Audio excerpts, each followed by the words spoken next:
Rus senatörü Aleksandr Bashkin Russiýanyň Türkmenistandan Azerbaýjana transhazar gaz geçirjisiniň gurulmagyna ýol bermejekdigini aýtdy.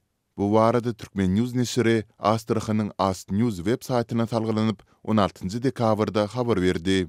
Bashkin günwatarly bilermenleriň Türkmen gazynyň Bakuwdan Türkiýa we ol ýerden Ýewropa akyp biljekdigini, munyň bolsa Ýewropanyň Rus gazyna bolan garaşlylygyny azaltmaga kömek edip biljekdigini çaklaýandygyny aýtdy. Ýöne ol Hazar ýaky döwletleriniň bäşi tarapyndan gol çekilen Hazaryň statusy baradaky resmi namalaýyklykda daşky gursaw howpsuzlygy babatynda duýgur taslamalaryň durmuşy geçirilmegi üçin Hazar ýaky döwletleriniň ählisiniň razylyk bermelidigini belledi. Gaz geçirjiniň suwasty böleginiň Hazar deňiziniň daşky gursaw howpsuzlygyna awandyrmagy mümkin howp sebäpli Russiýa onuň guruluşyna razylyk berip bilmez diýip Rus senatory belledi. Onuň bu çykyşy Türkmenistanyň, Azerbaýjanyň we Türkiýanyň döwlet baş tutanlarynyň Awaza kurort şäherçesinde 3 taraplaýyn samiti geçirmeginiň ýa-nyna gabat geldi.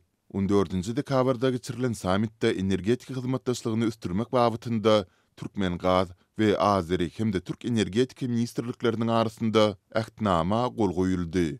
Ýöne transhazar geçirjisi barada hiç zat aýdylmady. Bu aralykda Anadolu agentliginiň habaryna görä, Türk prezidenti samitde eden çykyşynda Türkmen gazynyň Ýewropa iýberilmegi babatynda Türkiýanyň Türkmenistan we Azerbaýjan bilen hyzmatdaşlygy taýýardygyny aýtdy. Sol bir wagtyň özünde Türkmenistanyň ykdysady bähwitleri barada alada etmäge zerurlyk ýok.